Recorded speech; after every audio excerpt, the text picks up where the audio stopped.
भैया तुम ये शादी की जोड़ी में ऑफिस क्यों आई हो? सर अभी 2 घंटे बाद मेरी शादी है, मुझे ताकि यहाँ प्रेजेंटेशन देके मैं सीधा मंडप में चली जाऊंगी। और सर आप ही ने तो कहा था क्लाइंट इंपॉर्टेंट है, प्रेजेंटेशन देना जरूरी है। हाँ बोला था, लेकिन ऐसे आने के लिए थोड़ी बोला था मैंने।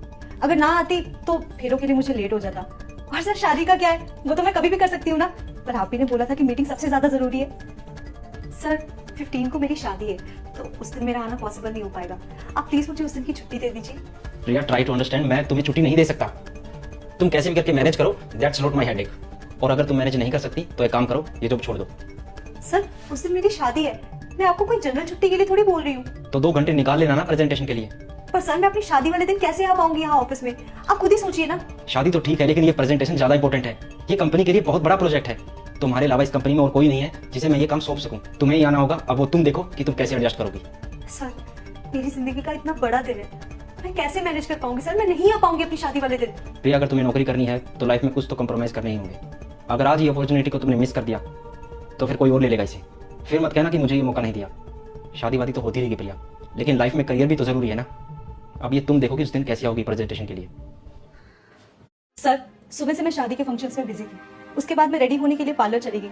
2-3 घंटे मुझे वहां लग गए, तो मेरे पास यही टाइम बचता था कि जब तक बारात नहीं आती फटाफट से यहाँ आके प्रेजेंटेशन दे दूँ। और सर अगर यहाँ मैं ऐसे तैयार होके ना आती तो शादी के लिए लेट हो जाती, बस इसीलिए ऐसे आ गई। हम प्रेजेंटेशन स्टार्ट करते हैं, उससे पहले मैं एक बार मम्मी को कॉल करके इन्फॉर्म कर देती हूँ कि मुझे आने में लेट हो जाएगा, तो वो सब संभाल लेना।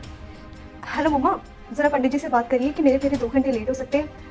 वो क्या है ना कि अभी तक प्रेजेंटेशन स्टार्ट नहीं हुई है, तो मुझे आने में लेट हो जाएगा। नहीं मम्मी, ऐसे प्रेजेंटेशन छोड़ के आऊंगी तो बॉस को बहुत नुकसान हो जाएगा ना। प्लीज मम्मी आप पंडित जी से बात करिए ना जरा। प्रिया कट तक अब मम्मी मैं आपसे बाद में बात करती हूँ, अभी बॉस बुला रहे हैं। जी सर। प्रिया तुम जाओ, मैं संभाल लूंगा। नहीं सर, मैं ऐसे कैसे छोड़ के जा सकती हूँ, आप मेरे बिना कैसे मैनेज करेंगे। आप ही ने कहा था ना कि मेरे लिए ये बहुत बड़ी अपॉर्चुनिटी है, मैं कैसे मिस कर सकती हूँ सर। मैं कह रहा हूँ ना, जाओ, मैं कर लूंगा हैंडल। अभी तुम्हारा शादी में जाना ज्यादा इंपॉर्टेंट है। यही बात तो आपको मैं समझाने की कोशिश कर रही थी सर, कि लाइफ में मजबूरी किसी को भी आ सकती है। कल को आपकी फैमिली में भी कोई मजबूरी आएगी, अच्छी या बुरी, तो आप भी तो अपना काम छोड़ के जाएंगे ना sir.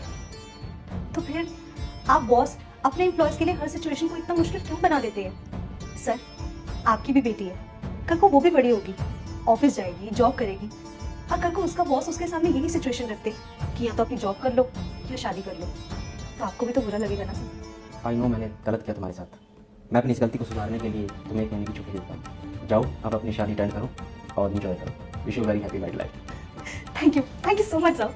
Have a happy married life. Congratulation. Thank you so much.